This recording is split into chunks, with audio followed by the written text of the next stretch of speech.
This is a great new set of bike lights from Avantek, and I am really pleased with them.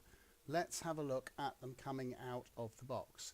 Here we are. It looks very nice. The box is quite a good sturdy box. In fact, you can see I'm struggling to open it a bit there, but I managed it in the end.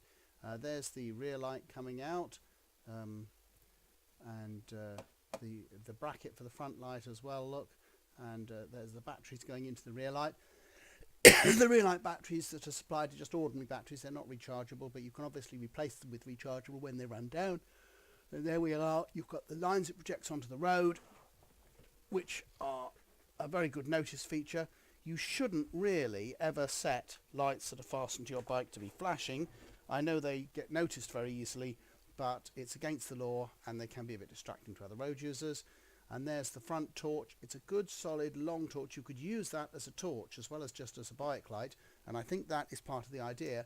And another unusual feature is you can actually use this torch to charge up your mobile phone, assuming you've got your mobile phone charging cable with you, of course. That's quite a useful feature potentially. And here we are. Okay, so we've got a green light there. Fully charged. I expect that means it's charging. And here we are with the bits lying on the table. That's what you get. You can see it all look quite nice. There's the rear light on, and finally, what have we got here? There's both lights on. You can see they're quite bright in that photo indoors with a flash. Here's the rear light. So just going to undo the loop like that. Pop it up round just round the bottom of the saddle. I think might be a good place for this.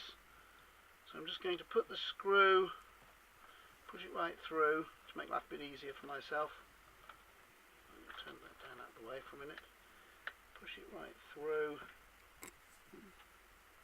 Put the screw over the top. You'll notice there's no tools required for installing either of these lights. I'm just doing up a little thumb screw by hand. I'm just putting it actually on the bottom of the saddle, which isn't quite where it's meant to go, but it seems to be about the best place on this particular bike. And there we are, there's the light running. That looks pretty good to me. Got one light on the front here, so I'm just going to pop this one on the other side. You can actually turn this thing like that, so I'm obviously going to need to put it at right angles so that things are going in the right direction. Pull the loop round, pop it on. Job done. It's as simple as that, and it's easy to adjust the angle up and down and to adjust the angle from side to side depending on where you want it to point.